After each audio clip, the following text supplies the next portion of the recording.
I'd like to thank everyone for coming tonight. This is the finale of what has been a highly successful series of talks, which is aimed to give a critical take on the history of the First World War, rather than the adulation you're getting from Michael Gove and the likes of the BBC on a regular basis. Tonight's speakers are Lorcan Collins. A lot of you will remember Lorcan from the Excellent Tour, which was taking place as part of the Monica Festival during the summer. Lorcan is the author of several books related to the Easter Rising, in particular his excellent biography of James Connolly, which was published as part of the 16 Knave series. Our second speaker is Cathy Bergin. Cathy specialises in African American history and its links to the communist movement. Cathy is going to give us the international perspective on the Easter Rising.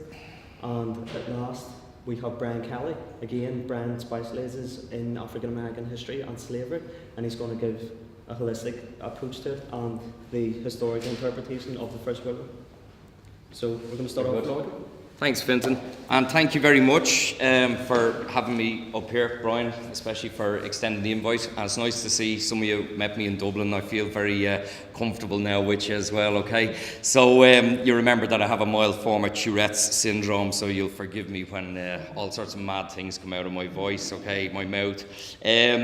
James Connolly is certainly my favourite character from Irish history. I don't want to give you my top 10, but he's number one. I'd say maybe next I'll bring along someone like Robert Emmet and Roger Casement and people like that, but Connolly tops everybody. He's the quintessential working class hero who educates himself, brings himself up by the boot heels, and leads possibly the greatest revolution in Ireland's history anyway, that's for sure. He also left a large swathe of writings for us to analyse as well. Some of you will know very well that he's from Edinburgh. His parents were Irish, his parents were from the Monaghan area, but Connolly was raised in the Cowgate, Little Ireland it was known as well, 107 the Cowgate. There's a big plaque to him in the Cowgate. It's very high up, it's about 15 feet high, and the remnants of the original plaque are still there, which was destroyed by people who didn't quite agree with Connolly, I suppose, okay? Which is a bit annoying because it's quite clear it was a sectarian attack,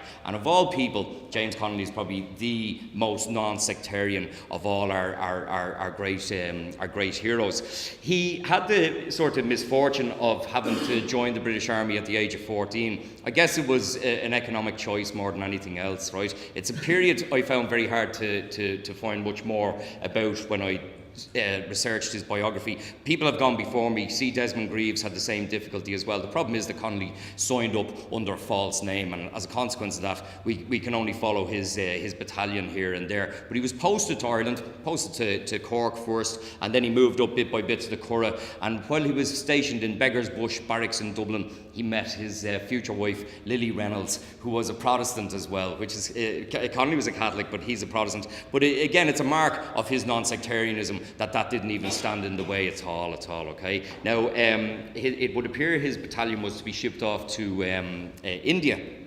And he only had a few months himself to finish up with the British Army, so he decided he would go AWOL and nipped over to Scotland. She followed over a year later, and the two of them get married, and they made their little house together, okay? While he was over there, his brother John was getting involved with a rake of socialist organisations, including the Scottish Socialist Federation, the Social Democratic Federation, lots of these small little parties who Connolly seemed to be a member of at one stage or another. But really, the most that would ever be at any of these meetings were 4 or 5 of them around Connolly's little kitchen table. But it must have been very interesting times for them, because there was a freedom of speech campaign going on, and there was it was the coming up to the turn of the century there, almost that time when socialism was just beginning to really be birthed all around Europe. In 1896, because of the fact that Connolly found it very difficult to get any work, an appeal was made in the magazine Justice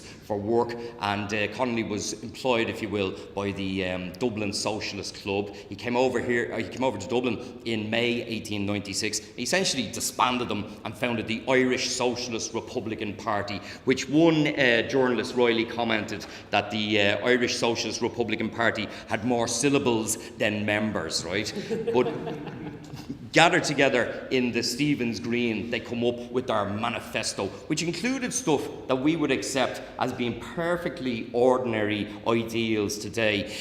Free education for all, free healthcare for all, pensions for the aged and the infirm, unemployment benefit for people who are out of work, nationalisation of the railways and the canals. These are things that we have done in Ireland over the years. So, I always say one thing about James Connolly, so he's a trailblazer. Although people thought his ideals were nuts at the time, like imagine paying somebody who didn't work, right? But now we accept that as an everyday ideal, as part of what our society really should be, okay?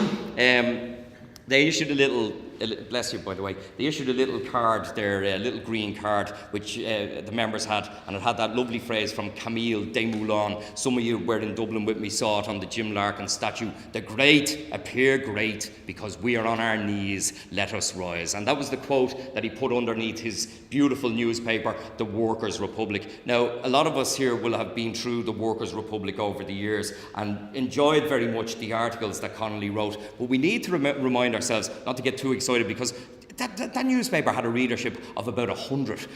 Jim Larkin, who would come later on, had a readership of 5,000. So Larkin was always the more popular one. I think upon Connolly's death, of course, Connolly becomes much more widely accepted and loved later on. But initially, Connolly was not a popular person in Dublin at all. In 1902, a man called Daniel de Leon, or Dan de Leon, who was the head of the Socialist Labour Party over in America, decided that he should ingratiate himself with the Irish socialists by bringing James Connolly, this agitator, over for a lecture tour. So there would be two advantages for the Socialist Labour Party over this. Connolly could help spread the word about what a brilliant bloke Dan de Leon was for bringing him over, and secondly, for the socialists in Ireland, they could sell subscriptions to the newspaper. Now, Connolly worked very hard on this. He was non-stop, visited all around, zigzagging here and there, non-stop, sending money back home over. And when he returned in Christmas, just in time for Christmas,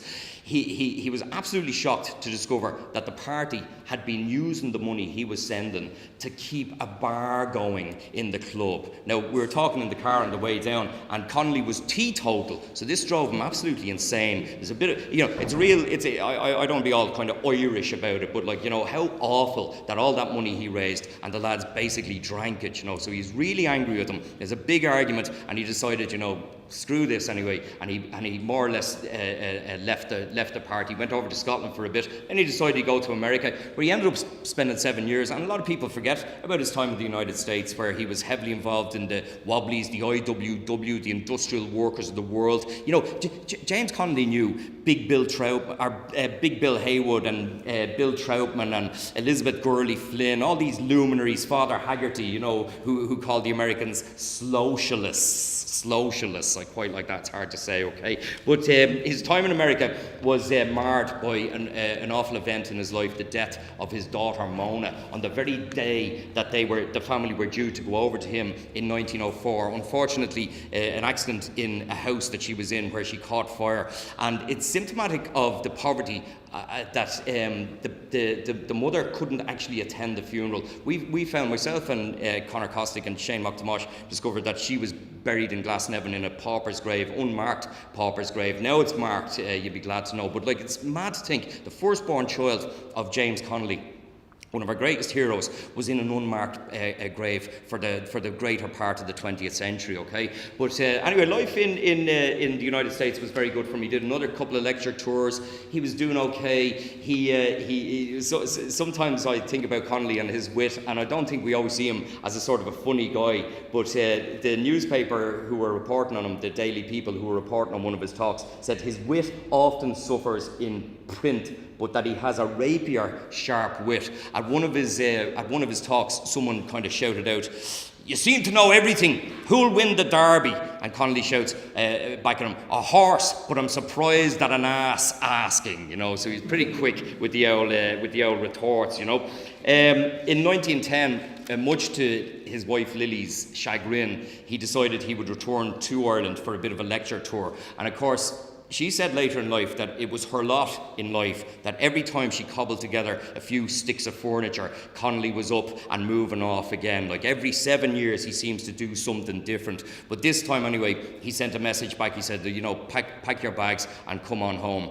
By this stage, Lorcan had founded the Irish Transport and General Workers Union, and he appointed James Connolly the Ulster organiser. And this is when his connection with Belfast comes in here very, very clearly as well. I'm sure everybody knows the plaque where his kind of head is sort of coming out of it in almost like a scene from Alien, the movie. The fact is, he really only lived in Belfast for a couple of years until he got involved in the great 1913-14 lockout. And this is where he really reaches almost the peak here, because there's a little bit of antagonism between himself and Jim Lorcan, but Larkin's health suffers very badly as a result of the amount of work he put in during the great strikes or lockout. And Connolly asked Big Bill Haywood over in America to invite Lorcan over to the States on a lecture tour, which gets him out of the way. So this leaves James Connolly in charge of the Union as acting General Secretary, in charge of the Irish Citizen Army as Commandant, in charge of the keys of Liberty Hall, and also in charge of the chequebook as well. So this is great for Connolly. He can now speed up his plans for revolution. Once war breaks out, which he predicted as early as 1911 would break out in Europe, he's going to strike his blow based upon that old dictum of the Irish Republican Brotherhood: England's difficulty should be Ireland's opportunity. Okay, do you know, Connolly's anti-war writings are very prescient. They're as relevant today, and as Fintan was just saying, as a counter to some of the sort of mad things we're coming across on BBC, and in fairness, even on Channel 4 as well.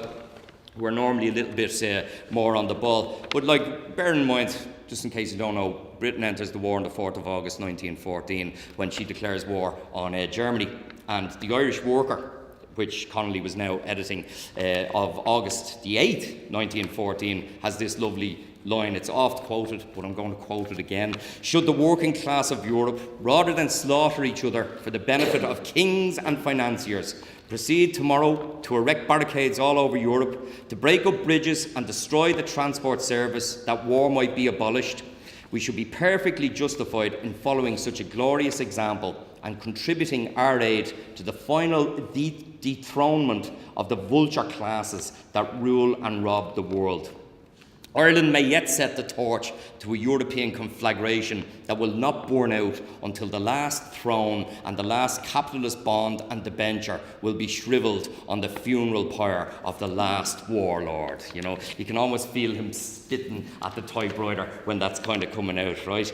As we all know, so many poor Irishmen from both sides of our divide went off to the war, and he predicts very poetically the real cost to every Irish home where family members had joined the British Army and headed off to fight in the so-called Great War.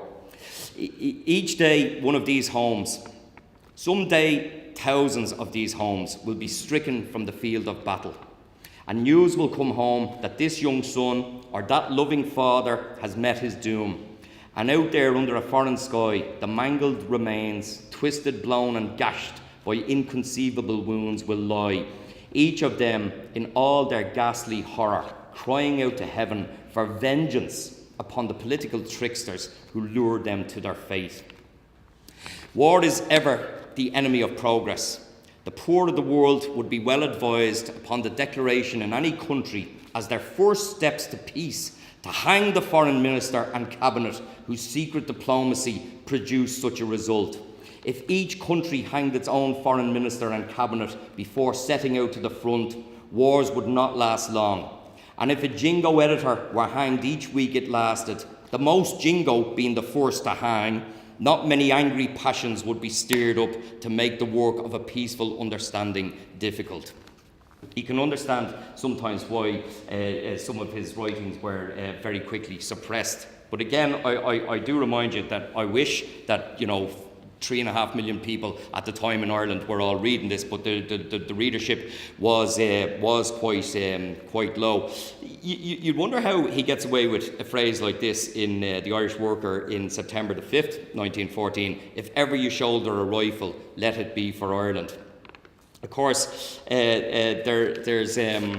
let me see here, just one thing.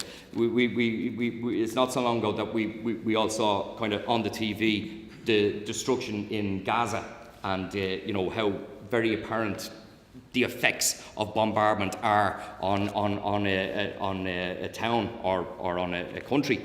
And there's a nice quote of his here: "Of like character is the outcry over the bombardment of undefended towns. One would think to read such diatribes that it was not a recognised practice of all naval warfare. It all depends, it appears, upon whose houses are being bombarded, whose people are being massacred, whose limbs are torn from the body, whose bodies are blown to a ghastly mass of mangled flesh, of blood and bones." Something that I always try and rail against is this constant notion that James Connolly had said a capitalist government would not bombard private property. This is a kind of a way of undermining Connolly's ideals. I've been through all his writings and his newspaper articles and what have you in his books. He never once says a capitalist government would not bombard private property. He actually said the opposite.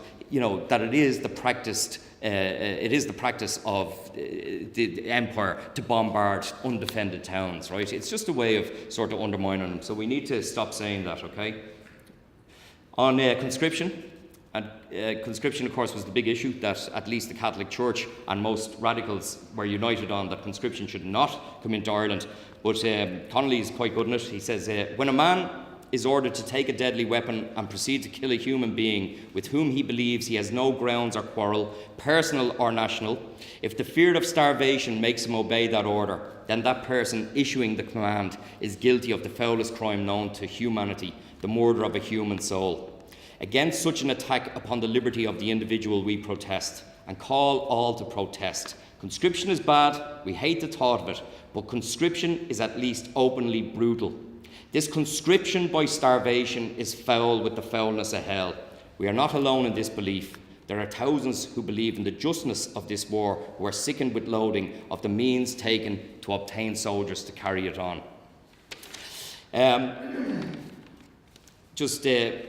Some of you in Belfast might not know that Dublin had probably the worst advertisement for joining up the British Army that could possibly conceive. When Saatchi and Saatchi would have delighted in this, there was an advert that said, "Dubliners, the slums are more dangerous than the trenches in Flanders," right? As in, you know, you're better off over there because you're going to be killed in the slums, right?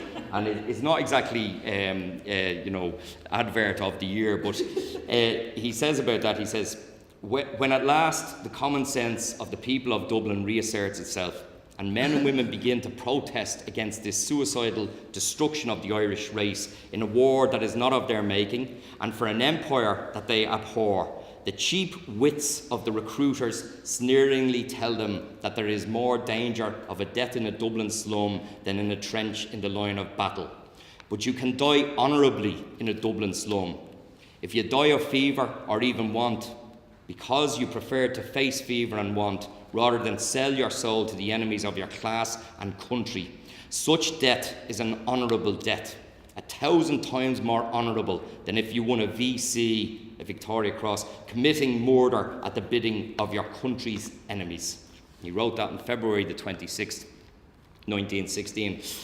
Recently, this will be the first time that you ever hear me quoting from the Financial Times, okay, but this is where I was directed to the quote. I don't get the Financial Times anymore, not since I lost so much shares and stocks in the great... I've never had stocks and shares. But anyway, recently the ex-president of France, Valéry Giscard d'Estaing, was quoted in the Financial Times as saying, "I can't understand why we are commemorating the First World War. What is there to commemorate? It was a war with no purpose that ended in an abominable massacre. I won't commemorate it. I will reflect, remember, but not commemorate." I'm inclined to think that James Connolly would have agreed with the President as well. Thank you very much for listening to me.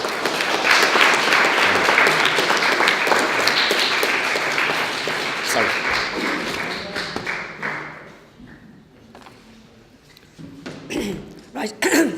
can't speak? I can.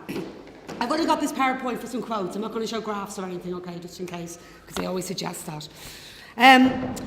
On Easter Sunday at 8 p.m, there was a destruction of sugarcane through arson. On Easter Monday, the British forces were mobilised, and by Wednesday, the insurrection was crushed, and in its wake, all the insurrectionists were tried and executed. This is Easter 1816 in Barbados, and it marks a really important moment in the history of slave resistance in the British Caribbean. The rebellion was known as Boos's Rebellion, after the leader of the uprising. He's still celebrated in Belgian culture. There's calypsos in particular, they're interested in Boosa, and he's given the status of national hero in 1998. So, why am I starting with this? Well, first I want to be a bit of a smart arse. See what I did there? It's Easter. But also, more significantly, I want to talk this evening about 1916's global context in relation to African American radicalism in the early 20th century. And as will become apparent, that necessitates some engagement with the Caribbean history and with their experience of colonialism. Also, by 1916 here, I'm also including the aftermath and the years of the War of Independence, in which the Irish struggle was symbolically significant for a generation of African American and Afro-Caribbean migrants living in the US. And these kind of what we might call proto-communist black radicals are at the centre of my research, and they are overwhelmingly Caribbean migrants. And Caribbean migrants is a very particular relationship to British colonialism, a relationship which didn't exist amongst black Americans who were born in the United States. So these radicals, who were instrumental in forging a race-class politics that later informs the Communist Party's position on race in the US, has a deep anti-colonial consciousness. It's kind of fired, if you like, by a richly articulated politics inspired by black nationalism, by Marxism, and by enthusiastic support for the Irish Republican struggle. Indeed, Irish Republicanism is also the inspiration for the leading black nationalist of the period, Marcus Garvey, who named the headquarters of his organisation, the United Negro Improvement Organisation, after Liberty Hall in Dublin, the headquarters of the ITGWU, where the leaders of the Easter Rising assembled on Easter Monday. Of the Easter Rising, Marcus Garvey proclaimed, quote, "They had sacrificed their lives for Ireland, and all true Negroes must likewise be ready to sacrifice their lives for the Negro fatherland and for their people." So most obviously, this connection to the Irish struggle, in part, reflects the Caribbean constituency of these radicals. These are men, mostly, although there's women as well, who had grown up under British rule. But leaving Garvey aside for the moment, we can come back to him if you like, more than just, if you like, a nod to the fact that these were British subjects, this was a kind of a championing of the Irish struggle as indicative of a particular type of race-class politics. One which was a politics that insisted on an internationalist anti-racism. And it did so in order, if you like, to broaden the boundaries of the politics of race in the US. As Bruce Nelson has pointed out, Irish republicanism signified in different ways to these radicals. So for the Jamaican poet and writer Claude McKay, it was a very romantic idea of Ireland, one embodied in the Irish themselves, he says, as fighters against colonial rule. McKay writes an article called How Black Sees Green and Red, and he speaks about this kind of romantic attachment to the Irish. He says, quote, "I react more to the emotions of the Irish than to those of any other whites. They are so passionately primitive in their loves and hates. They are quite free from the disease which is known in bourgeois phraseology as Anglo-Saxon hypocrisy. I suffer with the Irish. I think I understand the Irish. My belonging to a subject race entitles me to some understanding of them. And then I was born and reared a peasant. The peasant's passion for the soil possesses me. It's one of the strongest passions in the Irish Revolution." So for McKay, a real feeling that there is, if you like, a kindred spirit here. For the journalist and activist Cyril Briggs, who came from the island of Nevis in the Caribbean, it was particularly the tradition of the armed struggle and the secrecy of the Irish Republican Brotherhood, which is his main inspiration. So one commentator, Robert Hill, has characterised Cyril Briggs as a representative of black Fenianism inside the New Negro movement. The organisation which both Mackay and Briggs belonged to was called the African Blood Brotherhood, and again this was a nod to the IRB. Other leading figures in this organisation were people like Hubert Harrison, W.A. Domingo, Richard Moore and Otto Hall. In his autobiography called Black Bolshevik, an American-born communist called Harry Haywood recounts the impact on him of meeting Irish revolutionaries at the University of the Toilers of the East in Moscow in the 1920s. And Haywood says, "As members of oppressed nations, we had a lot in common. But what impressed me most about them was their sense of national pride. Not of the chauvinistic variety, but that of revolutionaries aware of the international importance of their independent struggle and the role of Irish workers." So what Haywood is impressed by here is an idea of what he calls this national pride, which seeks to inspire beyond the boundaries of the nation. So actually what you find in the aftermath of the First World War is all over Harlem in particular, but because it's the centre of the black world in terms of the United States, you find the Irish struggle has enormous importance. In 1919, the US Military Intelligence Division report, quote, "All the coloured speakers in Harlem are using the Irish question in their discussions." What I really want to talk about this evening is a newspaper called The Crusader, which is a very particular type of journal. And it emerges at a very particular moment. It emerges in the wake of the Bolshevik Revolution. It emerges in the wake of the race riots which shook America after the First World War, but also the anti-colonial struggles, predominantly, although not exclusively, Ireland. The newspaper The Crusader maintained that black people needed to make common cause with the Indians and Irish Republicans, with Soviet Russia and the Turkish nationalists, and with all other forces now or in the future menacing the British Empire in particular and the capitalist imperialist world in general.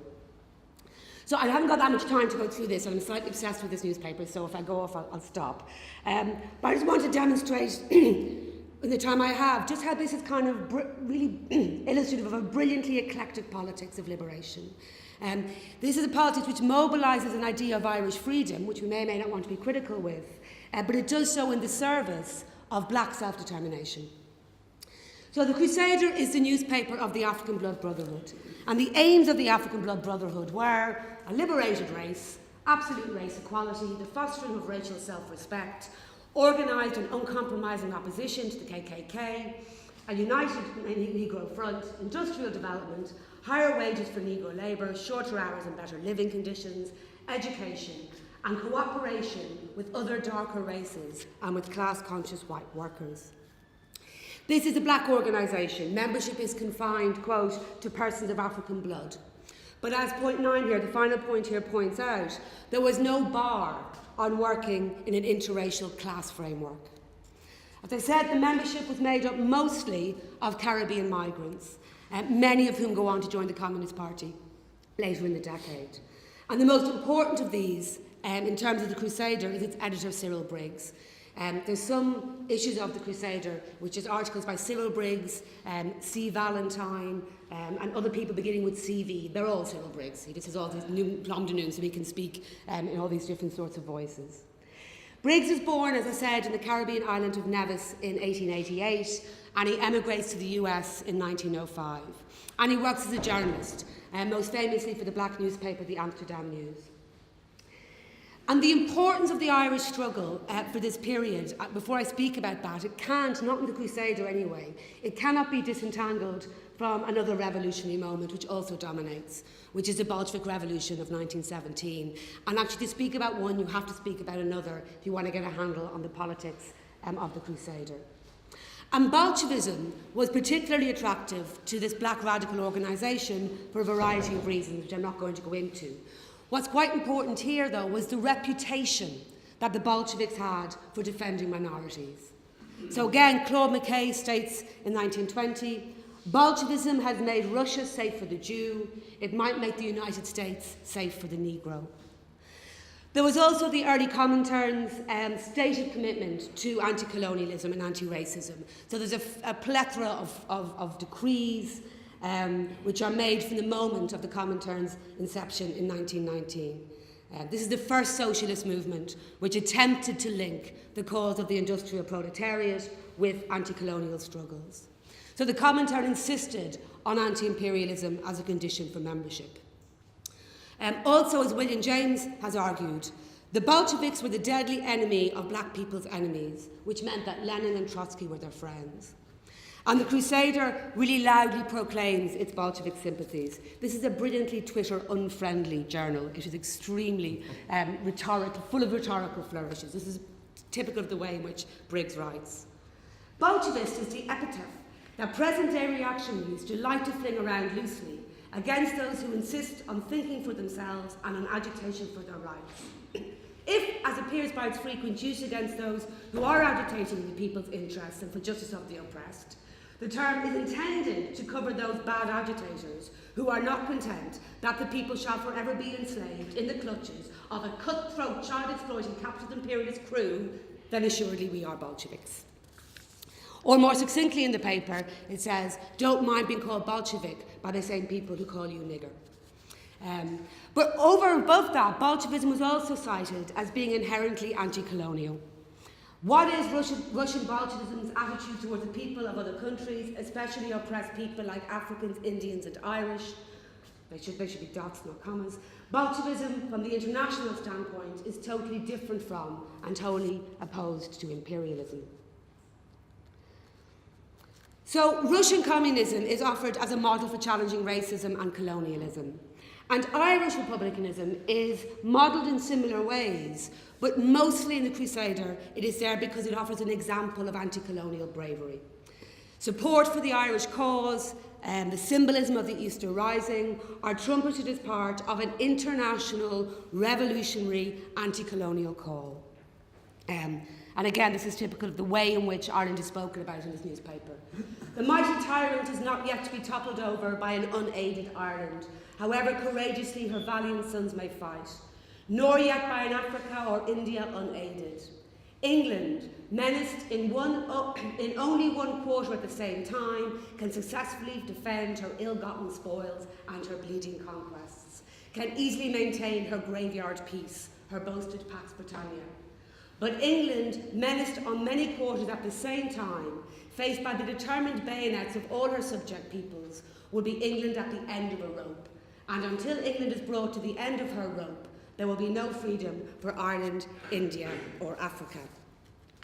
I think this is quite a startling passage because it's calling for international uprising to lynch British imperial rule. It's taking, if you like, the local language of race in the United States and putting it into a global vision in which the Irish, the Indian, the African and the African American not only have a shared aim, but have a shared interest. England here must be menaced from every corner of the empire. And by extension, all British colonial subjects have to imagine their local struggles in terms of an international struggle. And this international framing of American racism, not just as an element of the global class struggle, but also as the worldwide movement of the racially oppressed, is one that becomes an overriding element of American communist discourse in the early 1930s. But the Crusaders' early and impassioned demand for racial equality, where race is reframed, and I'll come back to this, in terms of the Anglo-Saxon. This is a very particular type of anti-colonial race politics. It's one, as I say, which foregrounds both a shared oppression and a shared oppressor as the basis for solidarity. Again, the Irish fight for liberty is the greatest epic of modern history. It is a struggle that should have the sympathy and active support of every lover of liberty and every member of an oppressed group. The Negro in particular should be interested in the Irish struggle. But while it is patent the Irish can never escape from the menace of the overshadowing empire, so long as England is able to maintain her grip on the riches and manpower of India and Africa, it is also clear that those suffering together under the heel of British imperialism must learn to coordinate their efforts before they can be hoped to be free. And the Crusader holds a particular invective for England. It's variously described in scathing terms. But it also extols a notion of agency. a notion of agency in relation to black politics and in relation to Irish politics. There's a slight complication here, because on the one hand, the faraway Irish can be imagined as heroic anti-colonial brothers in struggle. But it's a bit more difficult when it comes to thinking of white Americans, or more specifically, white American workers. The fact that these radicals could imagine the Irish as brothers in an anti-colonial struggle is facilitated by their Caribbean heritage in a myriad of ways, but one of those being the fact that unlike American-born black radicals, they did not have the history and experience of Irish-American racism to interrupt this radical vision of international brotherhood. So you find American-born black activists at the time, W.E.B. Du Bois and A. Philip Randolph, are far more caustic in their approach to the Irish. A. Philip Randolph calls the Irish, quote, the race which Negroes dislike most. And one way of looking or thinking about the way the Crusader manages this is looking at the way they address white workers in general. Because there's a very particular inflection in the Crusaders' gestures to white workers. It's quite different from their identification with the white Irish.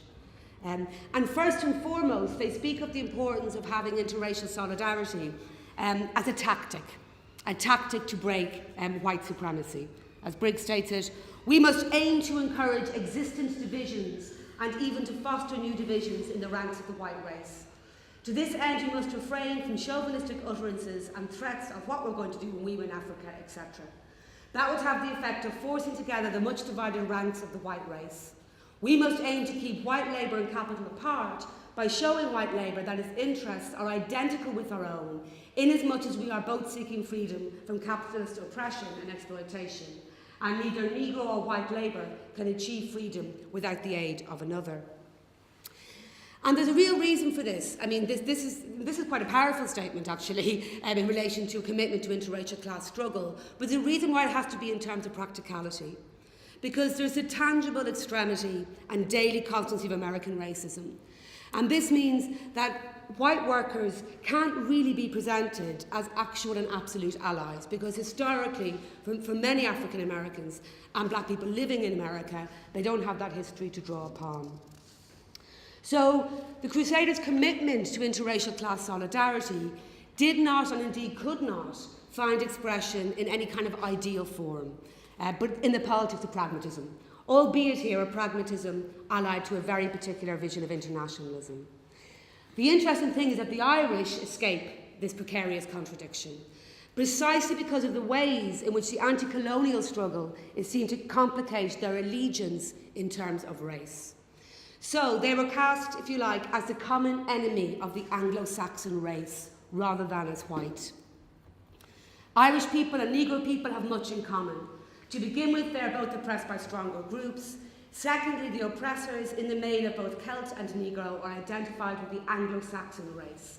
Thirdly, the greatest enemy of the Irish people is also the greatest enemy of the Negro people. Not only does Great Britain tyrannise over more Negroes and other coloured races than are ruled by any other nation in the world, but Great Britain is also the bulwark of Anglo-Saxon white guards and all of the reactionary things for which they stand. So you get this kind of subtle relocation of the Irish as first and foremost victims of British colonialism outside of the realm of the Anglo-Saxon, and the assertion of a radical politics of self-defence. So one of the ways in which the Irish are spoken about constantly in this newspaper are as fighters. And it's the example of them as fighters that seems to particularly fire up Cyril Briggs.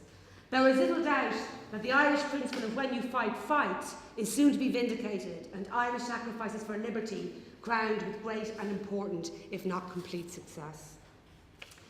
And the Crusaders' commitment to fight was one which prefigured not just Communist Party politics in the Depression, but also the black power rhetoric of the late 1960s. This is, I just love this quote, it hasn't really got anything to do with this paper, but I'm putting it in. This is about that kind of way in which self-defence becomes really important. So this is in relation to what to do when confronted with the Ku Klux Klan. With us it will be a fight for life as well as for rights. And to the race fighting against mighty odds for its existence, the use of any and every weapon at hand is not only permissible but compulsory. With the murderer clutching at our throats, We cannot afford to choose our weapons, but must defend ourselves with what lies nearest, whether that be poison or fire or what. And even those references there to poison and fire in some way are a reference to slave resistance, because these are often the tools of slave resistance. So just to finish, the ABB is an autonomous black organisation when it first emerges. And the radicalisation of this organisation, its commitment to anti-colonial solidarity with Ireland, really needs to be understood in the context of race and class in this period.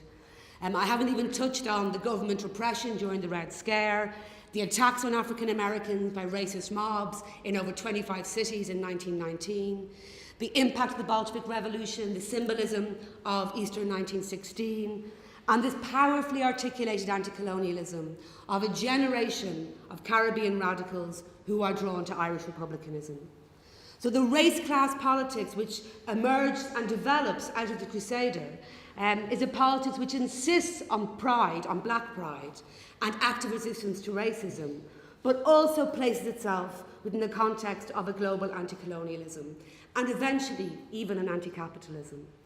And this politics was different to any type of black nationalism which had preceded it. It is informed by the viciousness of racism in the US, but also by this revolutionary era that we think about in relation to the First World War. Easter 1916, October 1917 are key moments which not only inspired these radicals, but actually shaped the very, very specific form of their anti-racist, anti-colonial communism.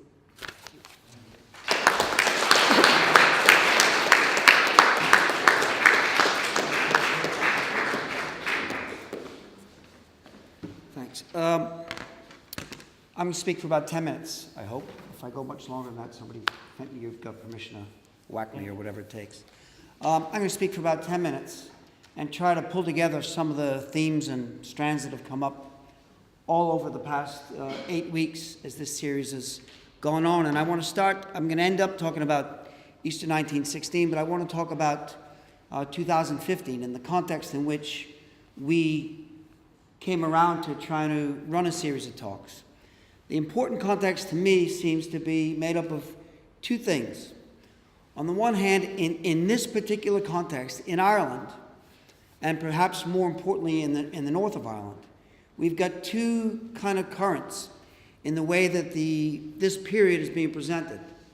On the one hand, there's a very determined attempt on the part of the British establishment and the Tory government in Britain, and with allies in the Southern government in Ireland, to elevate and glamorize and glorify World War I itself as a war which was essential for the defense of democracy, as a war that had some glory in it for those who fought in it, as a war that had some sense to it, rather than a war that brought carnage on a scale that the world had never previously seen. Dave Sherry gave a talk at the Skyno Center where he estimated somewhere between 20 and 30 million people killed during the First World War. 10 million in the trenches, another 10 to 20 million civilians who died of plague and disease and kind of other things that went along with the war. A horrific and calculated slaughter that engulfed the whole of the globe, or nearly the whole of the globe, at the time that it was pulled off, is being presented, or there's an attempt being made to present it as some kind of a glorious chapter in human history, which of course it wasn't. The second piece, which is important in an Irish context, I think, is a long-term attempt over 20 years or more to denigrate those who are involved in the rebellion that took place on Easter week, to diminish the importance of the challenge to the empire that Easter 1916 laid down, to attempt to fit the kind of universal element that was there in Easter 1916, including the kind of global anti-imperialist strand of that rising, to reduce that down to a conservative, Catholic, kind of mystical and forlorn attempt, futile attempt to challenge the might of the British Empire.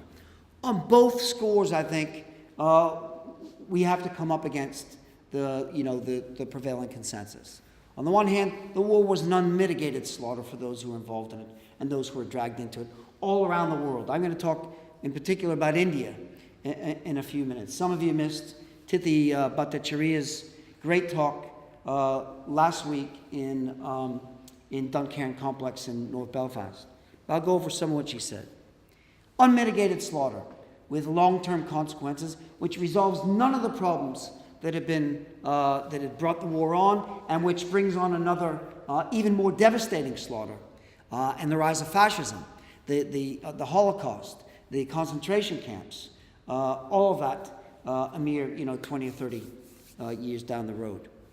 So, and on the other side, of course, if you think about it, it's a very interesting context coming up to celebrate the 100th anniversary of the Easter Rising, particularly in the south of Ireland, where you have an extremely unpopular government, which is hated, detested by much of the population, which everything for which it stands runs completely counter to the best elements of what was being fought for and pursued in Easter 1916. And this government is now charged with the task of commemorating these events.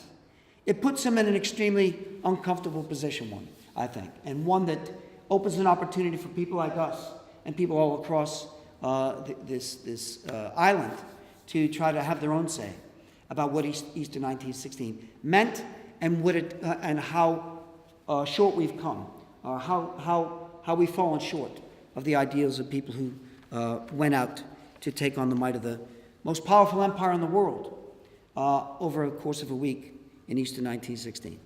Lorcan has talked on colony. Cathy's talked about African Americans, Afro-Caribbeans, and Irish revolutionaries. I want to talk for a few minutes about India and Ireland because I think it's extremely important. I mean, very prominent historians, people like Roy Foster, the leading kind of light among, and probably the most sophisticated of the revisionist historians, argues that Easter 1916 was this Catholic kind of mobilization, deeply enshrined in Catholic mythology. I want to argue that there may be elements of that in there, but the more important element, and the one that we need to reclaim, is the kind of internationalist and universal element, the anti-imperialist element that was there in 1916 also, right from the outset. And I want to situate the war this way, and the developments in Ireland in a kind of global context. A global war, a war that engulfs the whole of the globe, that draws in people into the war machine from the four corners of the earth, means a global mobilization. That means that the two main kind of imperial blocs at the time, Germany on one side, Britain on the other, have to attempt to, in total war, have to try to draw in troops from all the corners of their empire. We know that they conscript or attempt to conscript soldiers in Ireland. They do the same thing, much the same thing in India.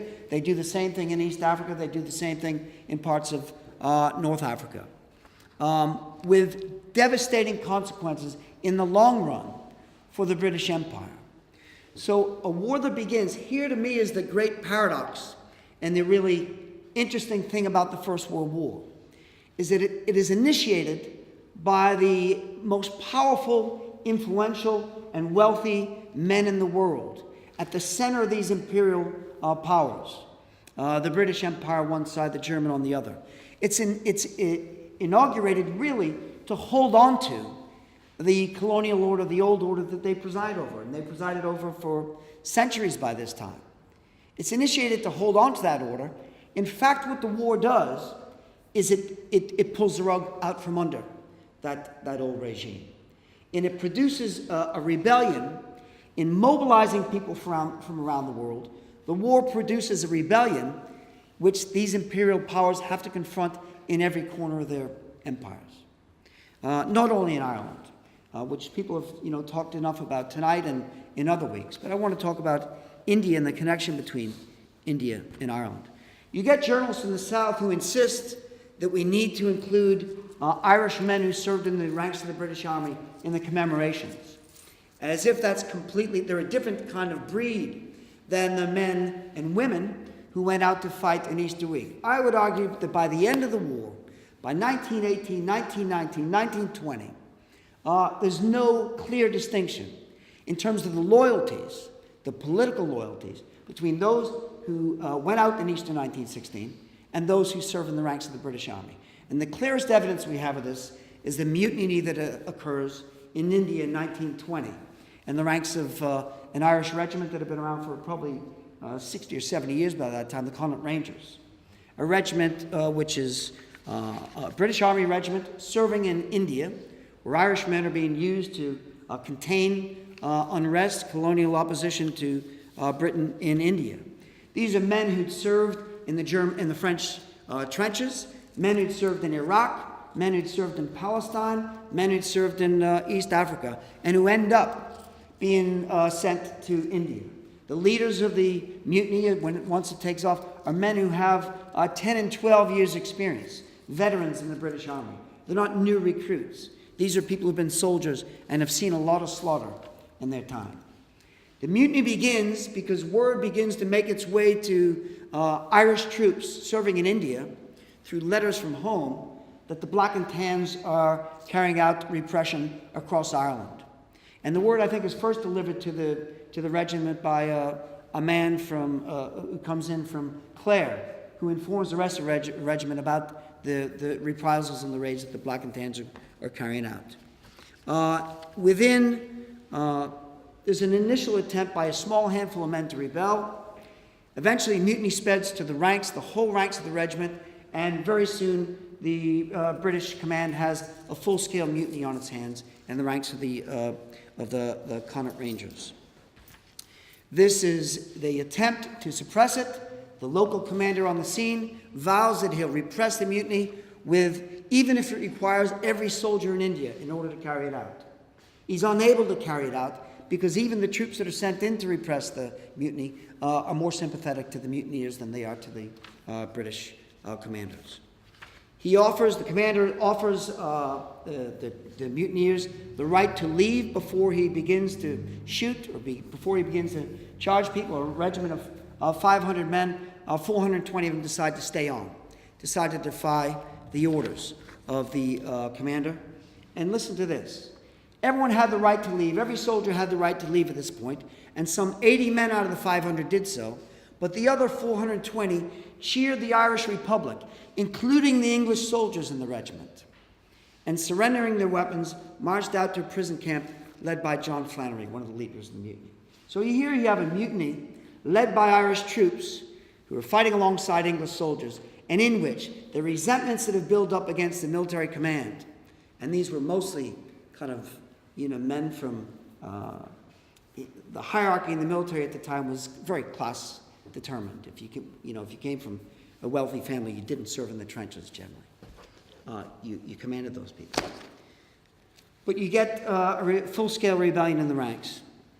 14 men sentenced to death, later commuted, but one man, a man by the name of J.J. Daly, is executed by the British. He's the last British soldier to be shot for the charge of mutiny in the ranks of the British Army.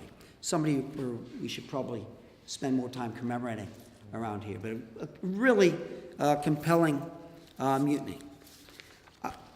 Those of you who heard Fergal McCluskey's talk in the first of these series will know that there's a piece I left out.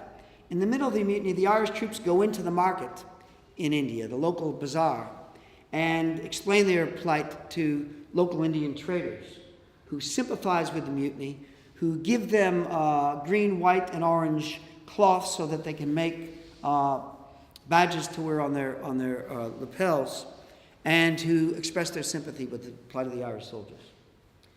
McCluskey in the first talk talked about a kind of a long-standing relationship between Irish Republicans and Indian revolutionaries that develops, and we can see it as early as 1909.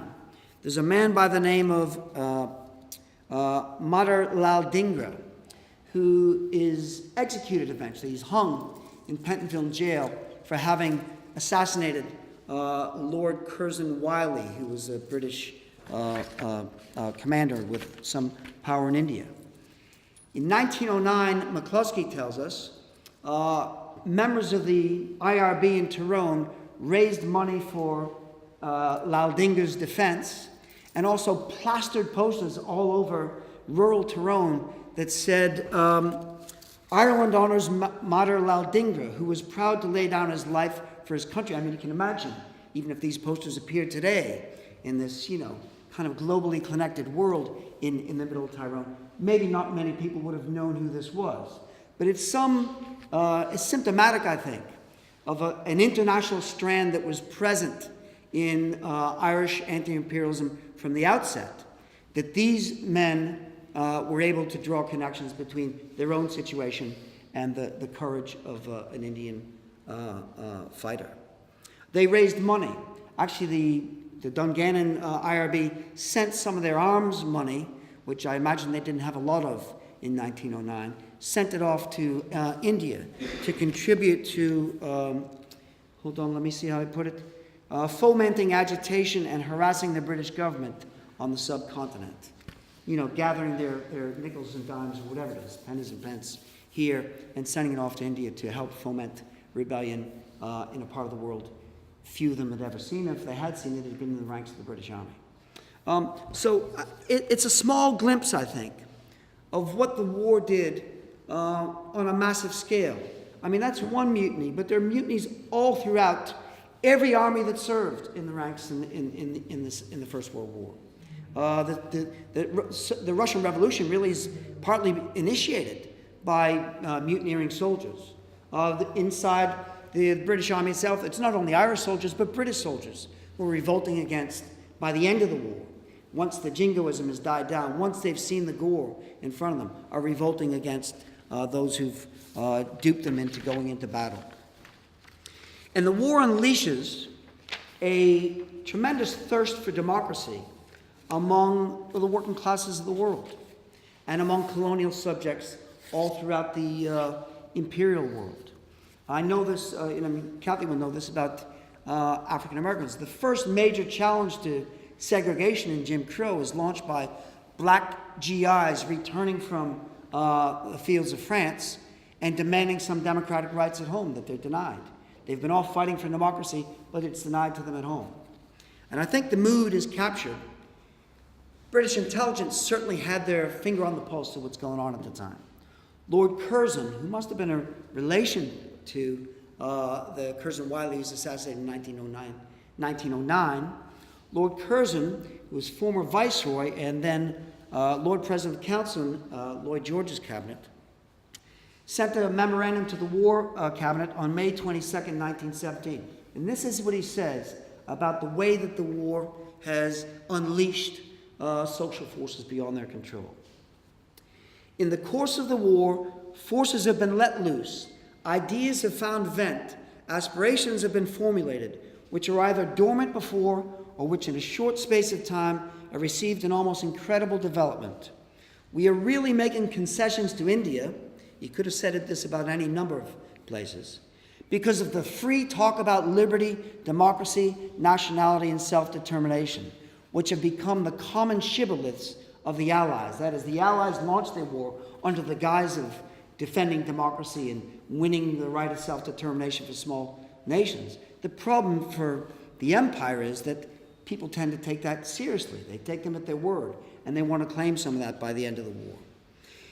And because we are expected to translate into practice in our own domestic household, that is in Britain itself, the sentiments which we have so enthusiastically preached to others. He ends by saying, the Russian Revolution has lent an immense momentum to this tide. All these things are bound up together. The East Rebellion, Lenin, others, CLR, James, say that it was a noble attempt, but it was premature. Connolly's mistake wasn't that he rebelled, but that he rebelled before Europe had exploded. If it had happened a year and a half later, once the mutinies had started to fester, once the Russian Revolution had kind of rocked the imperial powers, perhaps we'd be living in a very different world. But the point of that, really, is that the war unleashes forces that the rulers can't at all control. And in that context, a rebellion breaks out on a world scale, this is probably the period of the most dramatic social upheaval in world history around the First World War. We get similar kind of rebellion following the Second World War, but a major challenge to the powers that be at the time. So I'm going to end here. You know, I started out by saying World War I, there's nothing glamorous about it. It's carnage on an industrial scale. You know, it's the precursor, really, to the killing camps of the Second World War and the Holocaust. It's carnage on a massive scale, but it's also a war that, by drawing together revolutionaries in the Afro-Caribbean, by drawing together Irish revolutionaries, Indians, the British working class itself, German and Russian workers, by beginning to kind of incite a sense that the world needed to be changed, the war unleashes also great possibilities. Carnage on the one side, also the hope and the demand for a very different world on the other side. And I'll end with this. It seems to me that the reason why the establishment here across the water and to our south has such great difficulty, is so embarrassed when it comes to talking about Easter 1916 or commemorating it or trying to explain to the world today what it means, why is it all significant, is because they've reconstructed the same world that the rebels went up against and out to fight in Easter 1916. I mean, the problem really is that that whole wave of rebellion shook the world so that the imperial order, which subjects people to such immense misery all over the world, was able to regain, tottered for a while, but it was able to regain its equilibrium. And today dominates the world in much the same way, and with greater capacity for slaughter than it did in 1912, 1913, 1914. And it seems to me the problem with commemorating Easter 1916, and it's a problem that we want to take advantage of, is that none among the establishment really can lay claim to the legacy either of those who fought in Easter week in 1916 or their allies in every other corner of the world. Thanks.